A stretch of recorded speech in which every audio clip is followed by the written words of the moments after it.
Bueno, les decía hace un ratito, lo habrán escuchado a Sergio Massa, ministro de Economía, candidato a presidente de Unión por la Patria, convocar a un gobierno de unidad nacional en el caso de ganar las elecciones. Lo dijo, aquí la última vez lo hizo con Pablo Dugan, cuando dijo: muchos de los que ahora son mis adversarios políticos, en el caso de que los argentinos lo elijan para conducir los destinos de la patria, estará convocando a distintos sectores. Y uno automáticamente siempre va a creer, como principio, como valor, en la unidad. En la unidad de la mayor porción de los argentinos y argentinas que tengan un mismo objetivo, que tengan una misma mirada de país. Es muy difícil construir una unidad desde la mirada, de una mirada de colonia. Vieron que muchos dicen, hay dos modelos de país. No, hay un modelo de país y hay un modelo de colonia. Y en ese proceso viene disputándose la Argentina y los distintos tiempos históricos. Y uno, si se pregunta, bueno, ¿quién no quiere la unidad de los argentinos y de las argentinas? Y la verdad es que todos la queremos. Ahora, debemos preguntarnos qué unidad. Y quiero ir primero al ejemplo que sucedió cuando se construye el Frente de Todos, allí en el 2019, cuando Cristina Kirchner convoca a Alberto Fernández, se venía trabajando con Sergio Massa y se construye el Frente de Todos. El Frente de Todos resolvió algo, que era construir una unidad electoral. Esa unidad electoral fue muy fuerte, tan fuerte fue que ganó las elecciones y sacó a Macri de la Casa de Gobierno. El desafío de esa unidad electoral era transformarse en una unidad política. Esto exige mucho más. No es ponerse de acuerdo para ganar una elección, no es armar listas para ganar una elección, sino que es acordar en puntos muy concretos de gestión, en puntos muy concretos de disputa de intereses, para construir ese país más justo, más equitativo.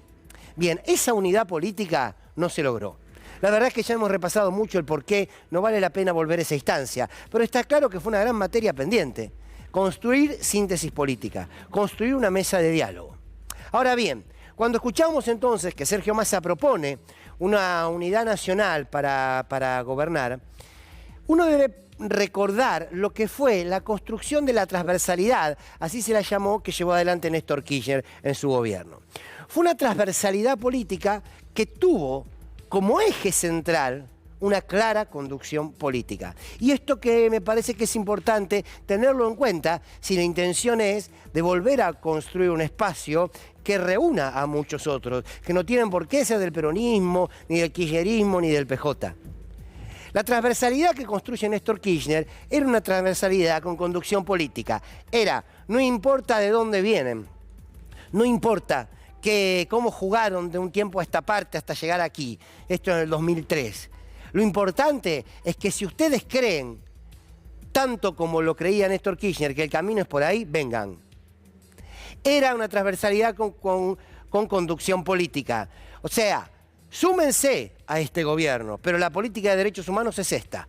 Súmense a este gobierno, pero la política económica es sobre todo una política de desendeudamiento. Súmense a este gobierno, pero la política que vamos a llevar en términos de los trabajadores es con paritarias libres, para poder construir ese 50-50. Fue una transversalidad política con conducción política y con un camino claro a recorrer. Por eso tuvo una primera etapa muy exitosa.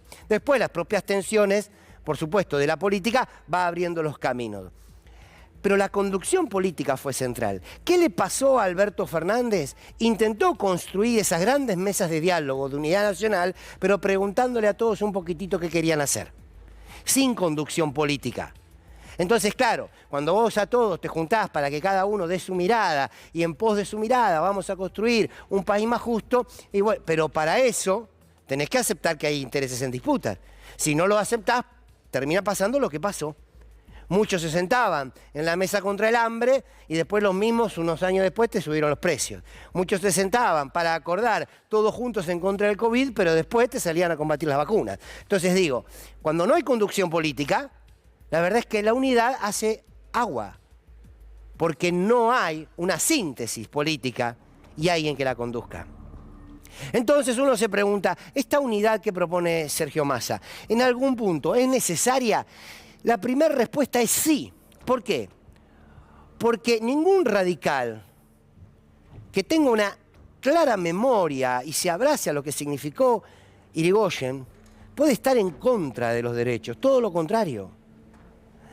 Nadie que sea de ese origen radical puede creer que hay que destruir la educación, que hay que destruir los derechos que hoy están vigentes, que hay que regalar YPF. Fue precisamente Irigoyen quien la puso de pie. Ningún radical y ningún peronista pueden construir una unidad si no es en base de la defensa de derechos. Y cuando vos tenés enfrente a alguien como Milei, que a lo que viene es a destruir la institucionalidad, a destruir la democracia, vos tenés que construir un frente de unidad, pero que defienda la democracia de verdad, pero que defienda los derechos de verdad. Y este es el desafío. Este es el desafío fundamental. Entonces, los límites, que toda unidad tiene que tener límites, y de hecho los tiene, van más allá de los nombres.